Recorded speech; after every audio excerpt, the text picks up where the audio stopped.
I'm Sean Smetana with the Charleston County Public Information Office, and I'm joined by Battalion Chief Mike Bowers with the Awendaw-McClellanville Consolidated Fire District. And Mike, we just saw what can go wrong when you're trying to fry a turkey. Why did that happen? Well, the frozen turkey is what the main problem is. The ice that is inside the turkey, when just like oil and water, it does not mix. So that going into the hot oil caused that flare up, caused that problem.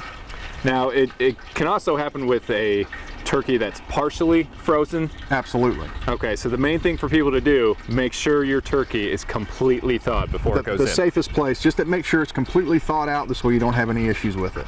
Okay, now more importantly, we're going to show people how to do it properly. So what is the right way to start this process? Well, as you can hear in the background, we've got the oil already started. We're going to have it up to a certain temp. The kit comes with all the instruments that you're going to need to submerge the turkey. We'll show that here in a second. So once you've got the oil up to the proper temperature, a completely thawed turkey, you'll lower it in gently. This way there's not an issue, and you'll start seeing the bubbles on the oil itself, and we'll have that for you. Now the kit we're using today calls for about 3 to 4 minutes per pound.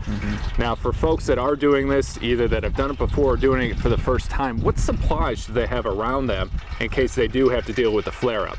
I would keep a dry chemical extinguisher, just a typical ABC or a BC extinguisher close by in case there is any kind of flare-up. You do not want to add any more water to the problem. Okay. So a dry chem extinguisher, you're going to probably end up ruining your turkey, but better than burning your home down. Now that we're ready to put the turkey in, we've patted it dry. Okay. We have. You got gloves on in case you get any splash from the oil. Right. Okay. One thing to remember also is this is going to be hot, the lid, so have a second mitt ready just so you can get this on and take it off. Okay. And then we're going to lower this in nice and slow.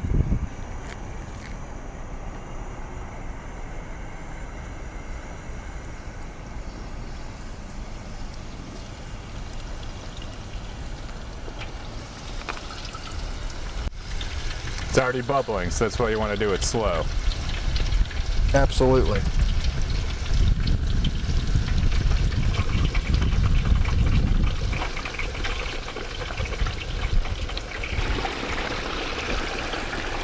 All right, turkey's in. Kit calls 3 to 4 minutes per pound. That's a 10-pound turkey. Yep. So we'll be back in 40 minutes. There you go. All right, well, it's been about 40 minutes. And it looks like the turkey is done. Absolutely, absolutely.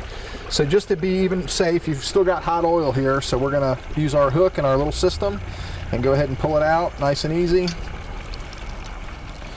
And you've got to let some of the oil that's inside the turkey drain. So it's dripping out there, so that's good. And so we'll go ahead and put it on a pan. Whew.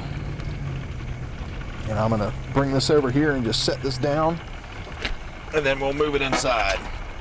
So I got both hands on it. As part of the cleanup effort here, obviously we got a large pot full of hot oil. Absolutely. You want to let that sit for about how long? I would let this sit and cool for, a minimum of 12 to 24 hours, just to let it cool down. You can reuse this oil again if to do more turkeys, if that's your plan.